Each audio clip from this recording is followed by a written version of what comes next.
I figured I'd do a quick review here. This is a dead man for sandblasting, and on Amazon it's sort of Ubiquitous, the name of the as in the name of the video. I looked up dead man valves on Amazon and they all have pretty much the same picture.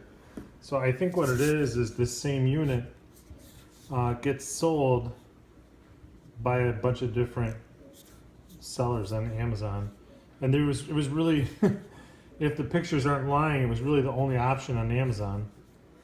I just pulled it out of the box. One thing I noticed already is that the handle is very like nasty and stained. I don't think it's been used, but that's not a real good sign.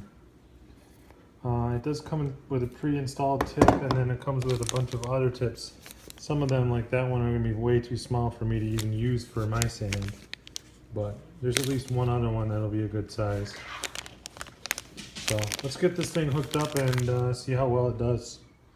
So one thing I noticed here is that this is supposed to be a 1/4 inch NPT air inlet.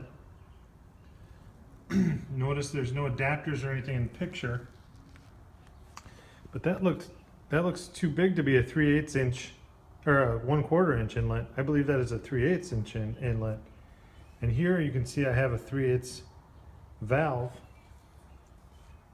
and yeah, I'm pretty sure that is a 3/8 inch inlet.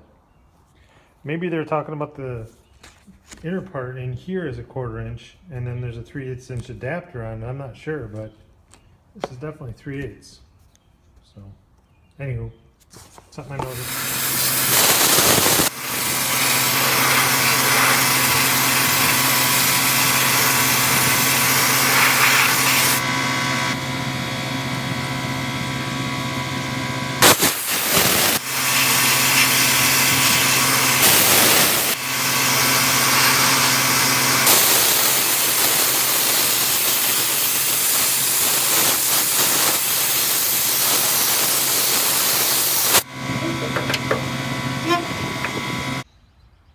Okay, the final word here on this dead man valve.